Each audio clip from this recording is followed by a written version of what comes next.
আসসালামু আলাইকুম everyone, welcome to NNZ family Malaysia. আশা করছি আপনারা সবাই অনেক বেশি ভালো আছেন। আমার পেজে নতুন নতুন বেশ কিছু ফলোয়ার্স অ্যাড হয়েছেন। আপনাদের সবাইকে আমার পেজে স্বাগত, এবং যারা আগে থেকেই আমার পেজে ফলো দিয়ে সাথে আছেন, ভিডিওগুলো দেখছেন, আপনাদের সবাইকে ধন্যবাদ জানিয়ে আজকের ভিডিওটা শুরু করছি।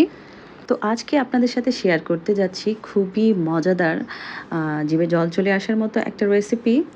আমি জানি না এভাবে আগে কেউ কখনো করে খেয়েছেন কি না। তো সবাইকে ভিডিওটা দেখার আমন্ত্রণ জানাচ্ছি। অবশ্যই ভিডিওটা শেষ পর্যন্ত দেখবেন। আজকে আমি রান্না করতে যাচ্ছি লইট্টা শুটকি। লইট্টা শুটকি সবারই অনেক বেশি পছন্দ। খুব কম আছেন যারা শুটকির স্মেলটা পছন্দ করেন। তারাও শুটকি খাওয়া স্টার্ট করে দিতে পারবেন আমার আজকের এই রেসিপিটা ফলো করলে। তো আজকে লইট্টা মাছের শুটকিটা আমি একটু অন্যভাবে রান্না করতে যাচ্ছি। দুইটা মানে খুবই মজাদার আরেকটা উপকরণ অ্যাড করব। তো চলুন রেসিপিটা দেখে নিই। প্রথমে আমি শুটকিগুলো যেহেতু অনেক শক্ত থাকে, তাই কাটতে যাতে সুবিধা হয় সে কারণে হালকা একটু কুসুম গরম পানিতে ভিজিয়ে রাখলে একটু নরম হয়ে যায়। এতে করে শুটকিটা বেশ পরিষ্কারও হয়ে যায় এবং কাটতে সুবিধা হয়। তো এইভাবে লইট্টা মাছের শুটকি যারা কাটার মানে সমস্যাটার জন্য রান্না করতে চান না, তারাও চাইলে এই রেসিপিটা এভাবে মানে আমার এই টিপসটা কাজে লাগাতে পারেন। চলুন মূল রেসিপিতে চলে যাওয়া যাক।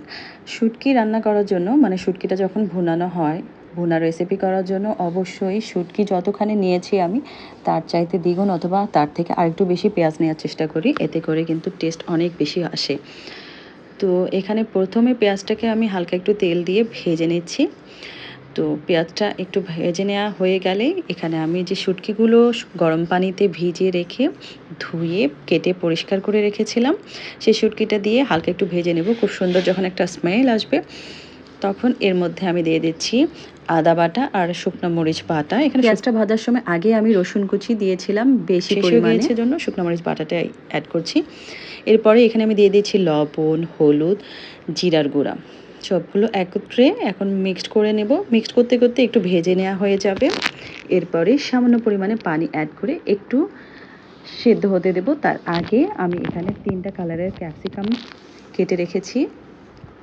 ক্যাপসিকামটা আপনারা আপনাদের পছন্দ মতো স্লাইস করে নিতে পারেন।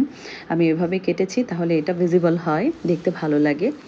তো ক্যাপসিকামটা দিয়ে এর আগে শুটকি আমি কোথাও খাইনি। তো ভাবলাম শুটকি দিয়ে একটু গবেষণা চালানো যাক কেমন হয়। তো আসলে গবেষণার ফলাফলটা ছিল অসাধারণ। আপনারা বাসায় অবশ্যই শুটকি একদিন ক্যাপসিকাম দিয়ে রান্না করে খাবেন। এটা আমার পক্ষ থেকে আপনাদের জন্য একটা রিকোয়েস্ট রাখলাম।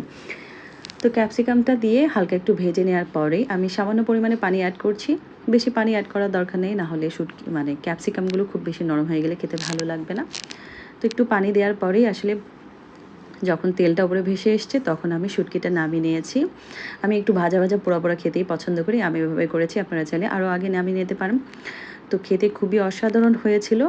তো আজকের ভিডিওটা আসলে এখানেই শেষ করছি। সবাই ভালো থাকবেন, সুস্থ থাকবেন। আল্লাহ।